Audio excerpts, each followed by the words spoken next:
I will honestly say, I don't remember ever speaking a word to Esther. Call Esther and ask her about, I wouldn't even have her number. I couldn't have called John. I wouldn't have had his number. We were never friends. We never spoke to each other, only on the set. Jimmie Walker and Esther Rolle played mother and son for 6 years on Good Times, but won't even say hi off camera. They completely ignore each other, and that's just the surface. Rolle publicly called him stupid, and John Amos got fired for fighting back. Walker chose fame over friendship and won every battle. So why does he call his success a life sentence? What did winning actually cost him? Join us as we unveil Jimmie Walker's confessions on the Good Times set. The Cold War. Everyone missed Walker's confession drops with a strange kind of heaviness, almost like he'd been holding it in for years. He swears he can't remember saying a single word to Esther the entire time she worked on the show. 6 full years, 133 episodes. They played mother and son in the very first African-American two-parent family sitcom on television. Yet, once the lights went out, they might as well have lived on different planets. That silence wasn't some misunderstanding. Walker made it that way. He kept to himself, skipped cast hangouts, brushed off small talk, and put up enough emotional barricades to keep nearly everyone at arm's length. Only Ralph Carter and Bernadette Stannis ever treated him with a little warmth. Almost everybody else sent icy looks and cooler energy every day on set. Esther Rolle didn't bother hiding how she felt. In 1975, she told Ebony magazine exactly why she couldn't stand the character J.J. Evans. She said he was supposed to be 18, jobless, unable to read or write, and completely thoughtless. She said the show had drifted, that the writers pushed JJ into absurd territory while slipping in damaging images of black life they never agreed to. In the beginning, John Amos backed her up with the same blunt honesty. He told reporters the writers seemed more excited to throw a chicken hat on JJ and get a cheap laugh than to craft tough, meaningful scenes about a working black father doing everything he could to lift his family out of the projects. Each exaggerated outfit and every catchy punchline felt to him like stolen time that should have gone to James Evans's story. Walker heard all of it. He felt the weight of their judgment every time he walked into the studio. He says he never saw Rolle or Amos as friends. They were co-workers who clocked in and clocked out, nothing more. He called himself a fish out of water on a show that wanted things he didn't care about. He admits he wasn't thinking about social messages or long-term legacy. He wanted the laugh. He wanted his name to stick. He wanted people to remember Jimmie Walker. Script meetings made the divide even clearer. Everyone else came in fired up, ready to dissect storylines touching on poverty, racism, faith, and respectability. They argued about responsibility and representation. Walker usually sat quietly, barely saying a word. Then, once the meeting ended, he'd step onto the stage and follow his own instincts. If adding a little physical comedy sparked a louder reaction from the studio crowd, he did it. If swapping a line boosted the energy, he made the change. Audience response mattered more to him than ink on a script. Those competing visions clashed non-stop. Rolle and Amos wanted a grounded portrait of a black family trying to survive in Chicago's Cabrini Green projects while keeping their values intact. They wanted kids across the country to look at Michael, dreaming of the Supreme Court, or at Thelma, aiming to become a surgeon, and see Hope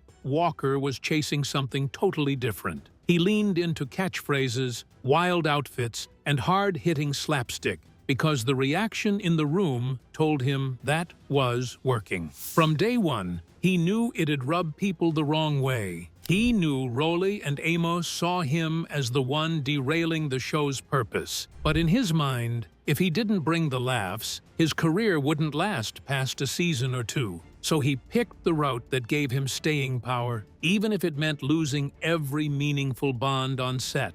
Walker talks about it now, almost like he's proud of the boundaries he set. For 6 straight years, he refused to pretend they were a happy TV family off-screen. To him, Good Times was a job. That mindset kept him steady through the criticism, but it also locked him into deep isolation. Norman Lear, the powerhouse producer behind the show, saw it all unfold. He didn't even like Dynamite at first. He thought it was silly, but the crowd loved it, so he let it stay, knowing it nudged the show away from the grounded stories he wanted to explore. Gang trouble, child abuse, unemployment, and the dignity of poor families trying to survive. The tension kept growing. Rolle and Amos watched the tone drift further into broad comedy. Walker saw his popularity spike with every huge laugh. They weren't speaking the same creative language, and nobody was willing to bend. The show that started out aiming to spotlight black excellence turned into a battleground for what representation should look like on national television. The silence between Walker and Rolle became the loudest sound on set. But what happened when Walker opened his mouth on the very first day of filming? "Man, this sucks." Day 1. Explosion. The very first day on set the tone for everything that came later. Walker flipped open his script, skimmed a few lines, and leaned toward the actor beside him. He muttered, half annoyed and half confused, "Man, this sucks. What is this?" The reply came back with a kind of quiet finality. "Well, it's our sitcom." That tiny exchange predicted 6 long years of clashing visions. Walker stared at the script for Good Times and saw a comedy that didn't land. Everyone else saw a groundbreaking series ready to shift culture. Those two views never met in the middle. Good Times debuted on February 8, 1974, as the first African-American 2-parent family sitcom in television history. It grew out of Maude, which had spun out of All in the Family. Norman Lear, the powerhouse creator behind it all, wanted a show that didn't shy away from hard truths. In his mind, comedy could carry social commentary, and he wanted America to see that black families kept dignity and strength even while navigating poverty. The Evans family lived at 963 North Gilbert Avenue, apartment 17C, inside Chicago's Cabrini Green housing projects. Lear picked that setting intentionally. Cabrini Green had a reputation built on gang warfare, heavy poverty, and rough living conditions. He wanted viewers to see that families could still hold on to hope and stability, even in a place that felt like concrete walls closing in. James Evans, the father, worked any job he could find despite having only a 6th-grade education.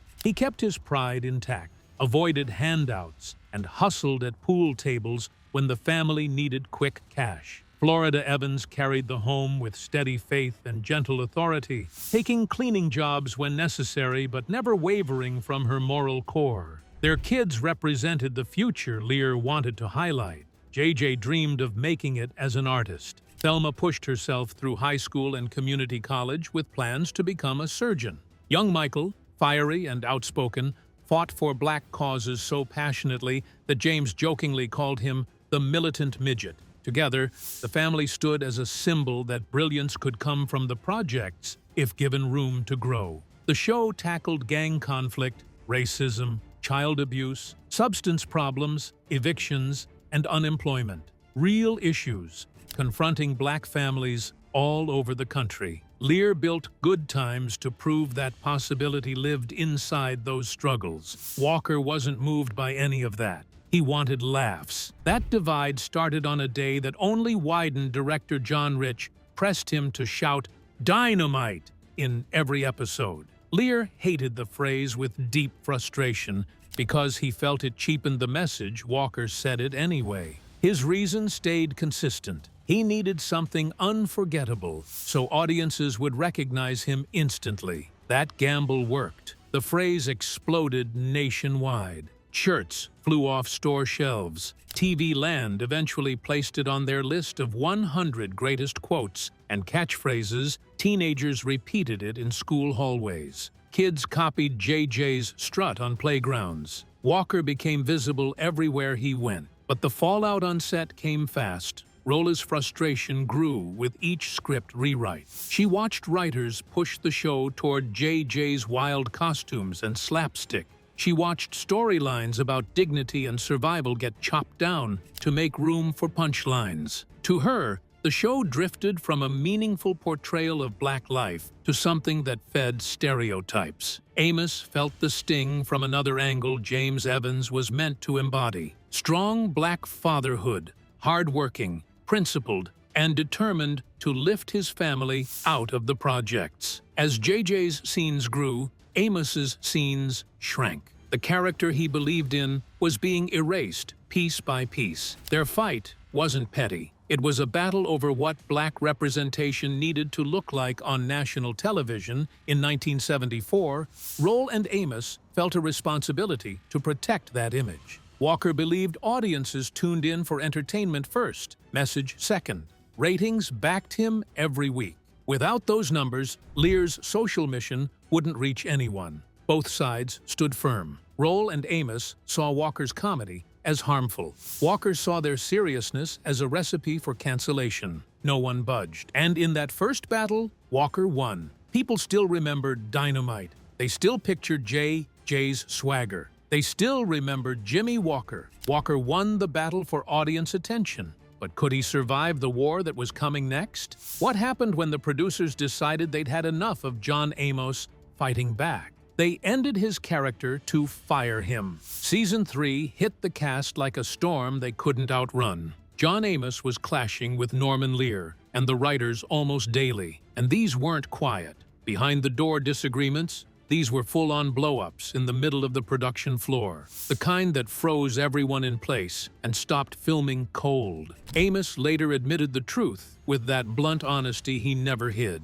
"I wasn't the most diplomatic guy in those days, and they got tired of having their lives threatened over jokes." He was exaggerating his rage, but the message was clear. He felt the show drifting far away from its original purpose, and he wasn't willing to just sit there and smile through it. Every time another J-centered script slid across the table, he fought back with everything he had. It reached a point where he saw James Evans turning into background noise while JJ swallowed whole episodes with catchphrases and cartoonish bits. Storylines about a man fighting like hell to take care of his family kept getting chopped down, so JJ could put on another prop or deliver another studio audience pop. Amos couldn't let it go. He refused to soften his stance. The producers finally made their move with a question that didn't sound real at first. Should they kill off James Evans? It wasn't a discussion. It was a warning shot. They were gauging how he'd react before they delivered the real message. Then Norman Lear made the call that settled everything. His contract wouldn't be renewed. Amos didn't need anyone to translate it. That's the same thing as being fired. They were tired of the battles, and instead of changing course, they cut out the one person who kept demanding depth and dignity. They removed the father figure because it protected JJ's spotlight. Season 4 opened with a two-part arc called The Big Move. It teased hope James had finally found a real shot at stability. An auto repair shop in Mississippi wanted him as a partner. The Evans family was about to leave Cabrini Green behind. After years of struggle, he finally had a door opening. Then came the phone call that crushed everything. Florida picked up the phone and learned her husband had died in a car crash in Mississippi. No farewell scene, no emotional send-off. They killed him off screen because they wanted Amos gone. The fallout across America was immediate. James Evans wasn't just a character. He was the vision of Black fatherhood, working any job, holding on to dignity, keeping a moral compass steady even in the darkest moments. To wipe him out so suddenly felt like wiping out the show's heart. The producers decided JJ's comedy mattered more than James's dignity. They chose ratings over representation. They put catchphrases above culture. Walker's reaction sounded gentle at first. The show has never been the same since James disappeared. But beneath that sympathy was the quiet reality that he now stood as the unquestioned lead. Without James, there was no one left to pull focus away from JJ. Every script could revolve around him without pushback. Rolle tried to hang on for one more season, but watching the show turn into the JJ show broke something inside her. She'd spent 5 solid years fighting for meaningful portrayal and lost every round. when they wrote Florida into a sudden marriage to Carl Dixon, an atheist she personally objected to, and then had her leave her children to move to Arizona, it shattered the entire foundation of the character she'd built from day one. She walked away, rather than betray her own standards. Janet Jackson joined as Penny Gordon Bookman became a regular. But with both parents gone, Good Times morphed into exactly what Rolle and Amos had warned about: a fractured home. Stripped of the structure that once made it powerful, ratings tanked fast. Viewers noticed the shift instantly. CBS executive Steve Mills later admitted it outright. Without parental guidance, the show slipped. Their own research showed that audiences wanted the family whole. The painful twist sits right in the center of it all. Amos and Rolle fought for dignity, depth, and cultural responsibility. They lost everything trying to protect the mission Norman Lear started. Walker focused on laughs, visibility, and personal branding. He stayed. He took the spotlight. He won. But that victory cost the soul of the series. Good Times was built to prove television could blend entertainment with social truth. Instead, it proved something much harsher about the industry. Jokes beat justice, catchphrases beat culture, and fame beats everything. But Rolle wasn't finished yet. She was coming back with demands that would turn Walker's total victory into something that felt like a prison. What happened when she returned, holding all the power? Rolle returns and makes Walker her prisoner. Season 6 arrived like a storm nobody could outrun, and the panic hit every corner of the production week after week. Ratings slipped lower. Audiences bailed in huge waves. Inside CBS, executives finally admitted they'd made a disastrous call by taking the parents out of the picture. Steve Mills said it plainly in one raw moment behind the scenes, saying they'd lost the soul of the show and needed to drag it back to its original DNA. So they went straight to Esther Rolle, asking her to return. They didn't pretend this time. They told her they needed her. She knew it, too. She'd walked away because of her principles, and now the people who dismissed her were coming back, humbled by failing numbers and advertiser pressure. She didn't smile. She didn't soften. She made them pay for every slight they'd brushed aside for years. Her demands were sharp: a far bigger paycheck, stronger scripts with real family-driven narrative beats, and, right at the heart of it, a creative shift that targeted Jimmie Walker's character arc. She wanted JJ to be rewritten as a responsible figure for black kids watching at home. That one note meant tearing down everything Walker had worked on for 5 full seasons. She wanted to strip away the clowning, the mugging, the punchline timing, and the dynamite tradition that launched him into pop culture. She wanted him rebuilt as a serious, grounded young man, something the writer's room had never even tried to shape before. And she wasn't done. She insisted that the writers erase Carl Dixon without hesitation. Florida Evans would never abandon her children, she said, so the only way to bring her back was to eliminate the atheist husband. In an early cut of the premiere, Willona mentions Carl, and Florida just drops her head with quiet grief. He'd died from cancer somewhere off-screen. Rolle didn't like the character, and with her contract on the line, the character simply vanished. She returned for Thelma's wedding to the football player Keith Anderson, and Ben Powers stepped into the ensemble for the final stretch. The production team tried everything they could to revive the heart of the show. Writers reworked story beats, editors searched for warmth in the footage, and the producers leaned on traditional sitcom family rhythms, but the damage was already deep, and nothing could bring back what had been lost. The cast felt worn down. 6 long seasons of fights, hard bargaining, network pressure, torch, and creative clashes had left everybody drained. Rolle came back for conviction and money, not affection. Walker tried to keep up his comedic rhythm, but those new rules boxed in everything that once came naturally to him. Whatever spark once lit, that soundstage had faded for good. They pushed through season 6 like injured players finishing a doomed game. Episodes came out stiff and hollow. The charm that once made Good Times glow had slipped away. and viewers could sense the strain sitting right under the punchlines. The show kept airing, but the life inside it was gone. CBS shut it down in August of 1979. The show had run 133 episodes over 6 seasons. The network ended it before the ratings collapsed even further. The last episode tried to give everyone neat wins. JJ became a syndicated comic book artist drawing Dino Woman. Michael left for college, housing. Keith's knee healed. The Chicago Bears signed him. Thelma revealed she was expecting, and the whole family moved to fancy Gold Coast apartments. It felt unreal, too glossy, too easy. Good Times began as a raw, honest look at a working-class black family surviving in tough housing projects. It ended by granting every character overnight success, skipping over the struggle that once defined the series. No depth, no truth, just a soft landing that didn't match the early vision. The show that once broke ground ended with cast members going through the motions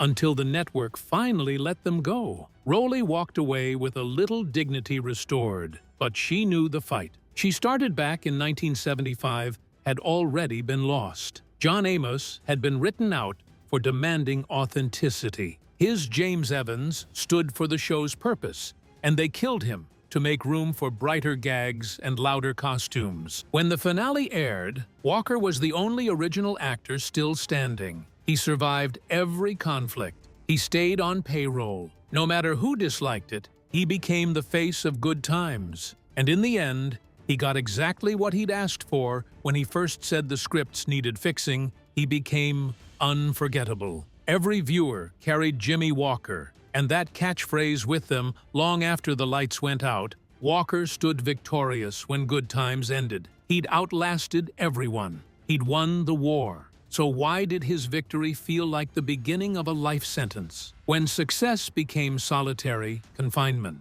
Walker's most painful truth lands fast, like he'd been carrying it for years before finally saying it out loud. He lost a whole world of chances because people only saw JJ. It didn't matter who he really was or what skills he had tucked away. Inside casting rooms, behind studio gates, across writers' offices, folks saw the chicken hat, the oversized grin, and that one explosive line that stamped itself into pop culture. They didn't see Jimmie Walker. They saw one character frozen in time. For a short stretch in the early 1980s, the new Odd Couple made him think his career might grow past that old sitcom shadow. It felt like a fresh slate, new beats, new timing, new creative bandwidth. The network canceled it after one season. Every film appearance after that just drifted by, leaving no real imprint. Auditions became small circles that all ended the same way.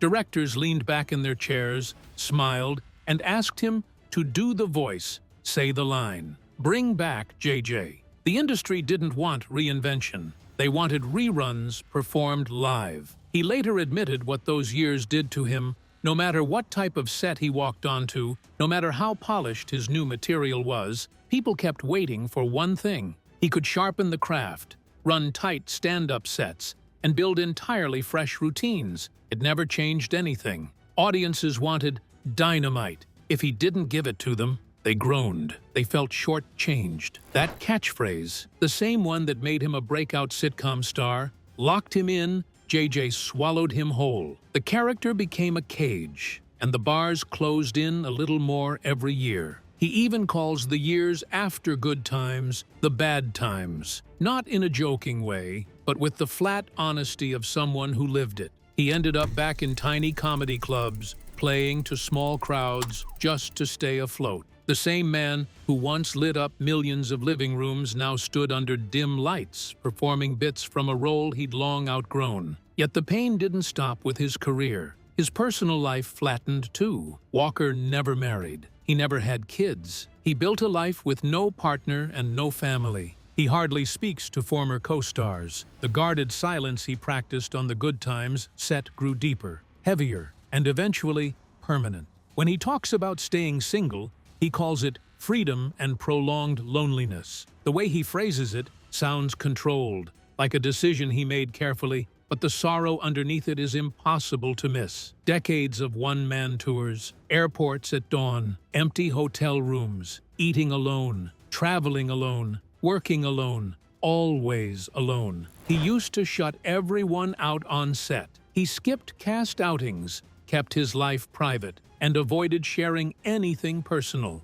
Those walls shielded him from criticism back then, but once they went up, they never came down. He carried them through 4 decades. Then his outspoken political beliefs delivered another hit. He backed conservative candidates. He pushed against political correctness during interviews. He knew the entertainment world leaned heavily the other way. He knew speaking out could kill whatever chances he had left. He spoke anyway. Those comments closed more doors, fast. That left him trapped on 2 sides. He was typecast as JJ Forever, and his politics made him an unpredictable hire. He became both unforgettable and untouchable. From the start, he'd been terrified that if he didn't spark laughter, he'd vanish from the industry in a few months. That fear shaped every move he made. He picked recognition over relationships. He sacrificed connection for career survival. Being remembered mattered more than being understood. He reached that goal with perfect precision. People still remember his name. They still shout the catchphrase. He stayed in the culture. He never faded,